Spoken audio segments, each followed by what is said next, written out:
Dora, that Yarny Zebra, woke up with a little scratchy throat this morning. But here we are. Here we are. And I am going to talk briefly about the Make Your Own Subscribe Pillow Challenge. The challenge will end on March, the first week in March. And, of course, you guys are probably going to have this done way before then. But I've had people asking about this very free-handed subscribe pillow.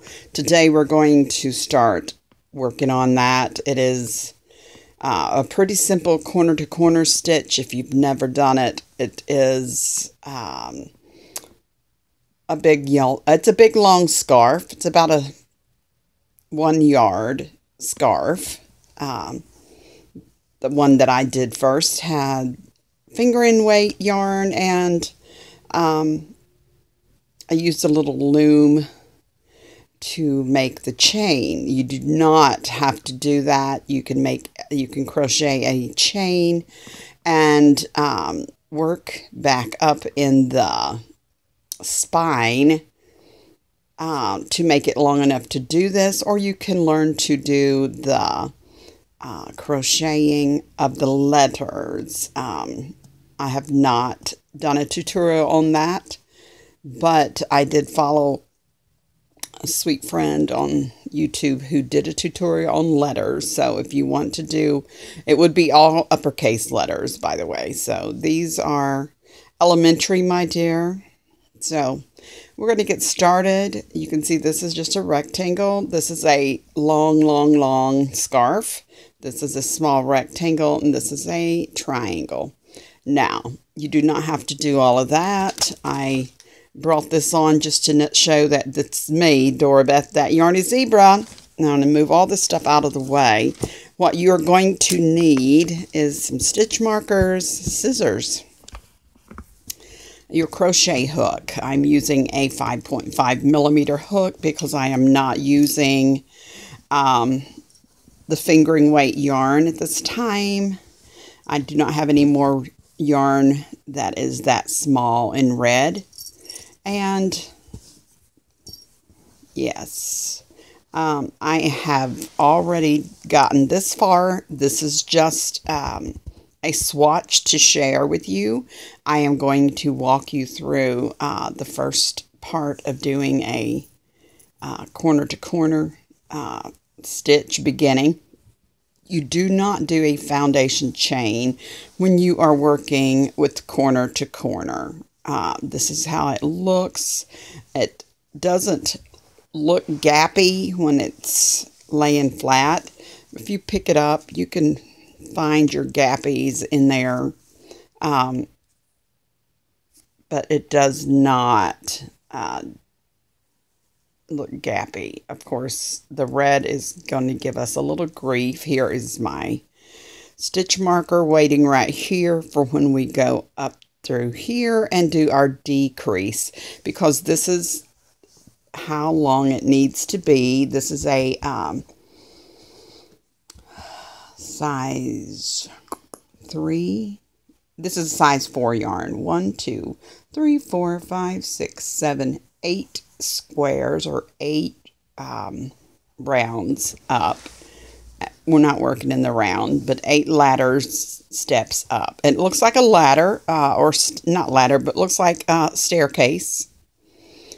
And I'm going to show you how to start your corner to corner. If you already know, you can forward it a little bit. So we're going to get started right away, because I know that my little recording device does not faithfully give me what I need as far as the time to get this going. So I'm going to pull me some yarn off of this, because I'm going to be using the same big ball of yarn to finish the work. And I'm going to move everything out of the way.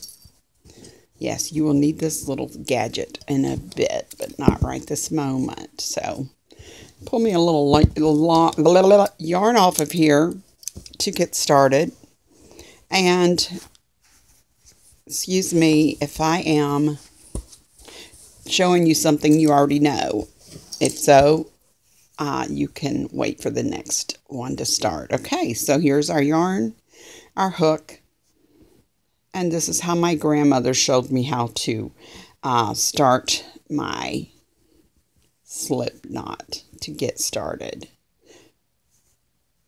Okay, we will do that again. Trying to work on this too. There. Maybe. And we're going to start over so you can see that one more time. This is just for beginners. I'm pinching the tail of my yarn. We do need to leave a little tail so that you can weave it in later. So I'm pinching the tail of my yarn, taking my tall man and holding my yarn down. Twist your hook. Pick up. Pull through. Okay, let's do that again really quick. Put your hook in there, twist it, pick up, pinch this, turn your hook and pull through. There we go. We're going to chain 6. So there we go. Is the 1, 2, 3, pinch, 4, 5, and 6. All right. The numbers that you need to think about in your head while you are working. This is 6, 4, and 3. All right. So 1, 2, 3. There's the one I pinched. I've yarned over. We're doing double crochets. You get in there and make sure that you have 2. Come on, little phone, focus for us. Yeah, you got your 2 loops on the hook. You went completely through that chain. Pick up your yarn, pull it up, double crochet. 1, 2. Yarn over, go right in here.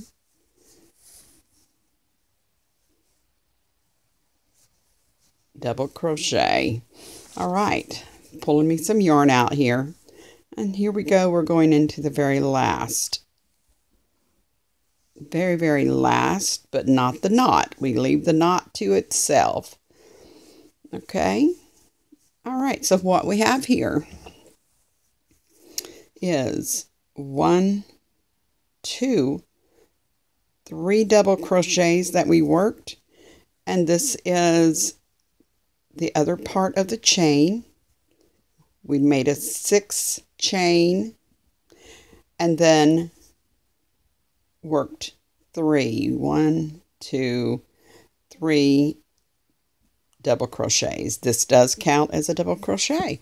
So now this is going to be, I'm calling this the wall. And you can find your wall by pulling on your tail. And we're going to chain 6 again. What numbers do you need to remember? 6.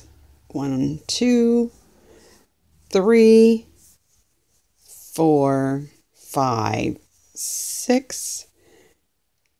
Yarn over. Put your hook right down in there. You're going to get 2 loops on your chain, on your hook. Pull through. Pull through 2. Pull through 2. Don't be confused. These are only double crochets. All right. Let's go again. I'm going to try to make this simple as possible. If you've already done this part, please do not think you have to sit through this slow pokey tutorial. Okay, now I'm going to put this down right here. It sort of looks like you have been working on a sweater or something. This is the belly of your sweater, and this is a sleeve. This is the neck of your sweater, maybe not. But you see what I'm showing you here. Let me get this down a little bit closer. Okay, let's move along. You're not going to finish your sweater per se. You're not going to make another sleeve over here. What you're going to do is as you're holding the working yarn part right here. This is the working yarn. I'm going to pull it up out of the way. You're going to pick up, let's call it the belly of the sweater. Pick it up. Turn it. You're just going to turn it. And we now have something else to do, because you're thinking, what do you do right here? You're going to go right in here, in that double crochet, pull. This is like a chain space where your double crochet is. Pull up a slip knot, chain 3. What numbers did I say to remember? 3, 4, and 6. Okay, now we're going to work 3 more double crochets in here, right into that chain space. All right, we are done with that. So now we have 3 squares. 1, 2, 3.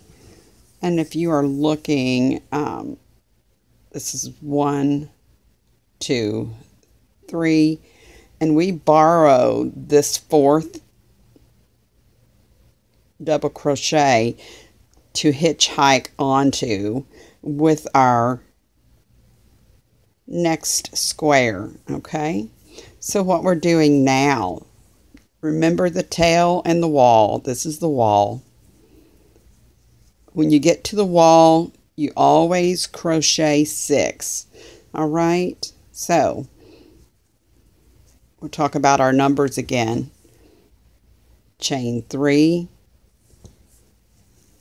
and work 3 more double crochets into that space, and that leaves you with 1, 2, 3, 4 double crochets.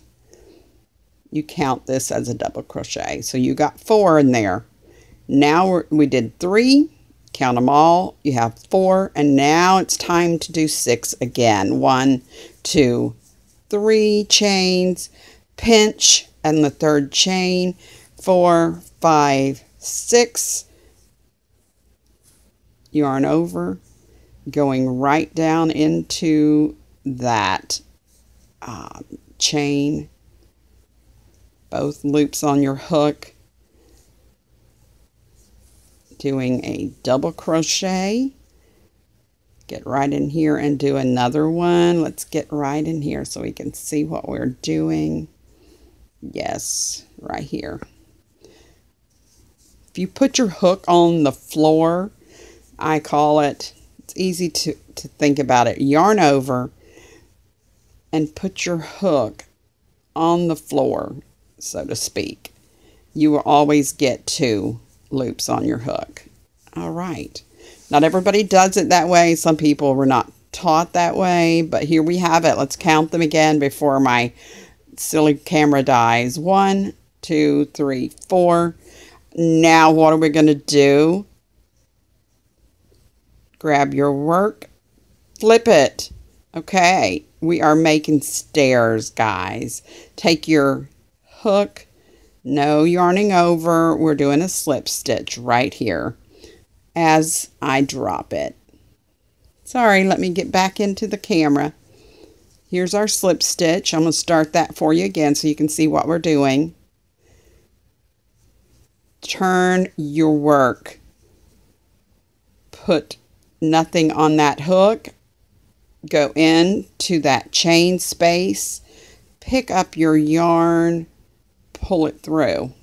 That is your slip stitch. And I hold on to my hook and push my pointer finger back to give it a snug, and then I crochet 3 chains. 1, 2, 3. Yarn over, double crochet in this space. another double crochet in this space. Getting me some yarn, another double crochet in this space. How many of these do you need? 4.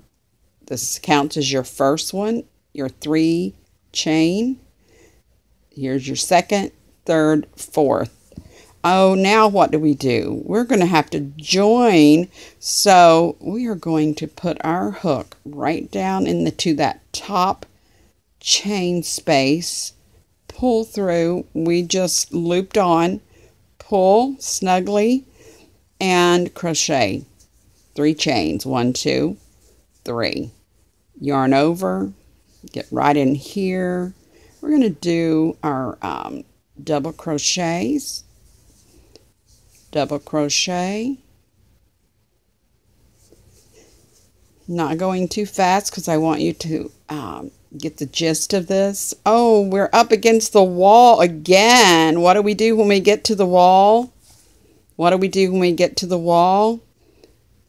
Chain 6. 1, 2, 3. Pinch that third one. 4, 5, 6. Yarn over, come down to the floor, which gives you 2 loops on your hook. Pull up, do your double crochet. That chain that you just did counts as your first double crochet. Do this again, get on the floor. That leaves 1 on the back side of your hook, or the front side if you look at it this way. And your working side has the 2. 1, 2. Grab your yarn up, pull it through, double crochet. 1 more. This is the last one, guys. This is the last one. Get on the yarn over. Get right in here on the floor. This one is sometimes a little hard to grab, but we just did it. Pull through. Pull through. Here we go. We've got our 4. Come on, sweet, sweet. Focus for us. There we go. Here's your chain 3. Here's your 1 that goes directly into the third chain from the beginning here. And this is your second one that you made, the third one that you made. Count them all together. 1, 2, 3. Counting this chain 3 is 4.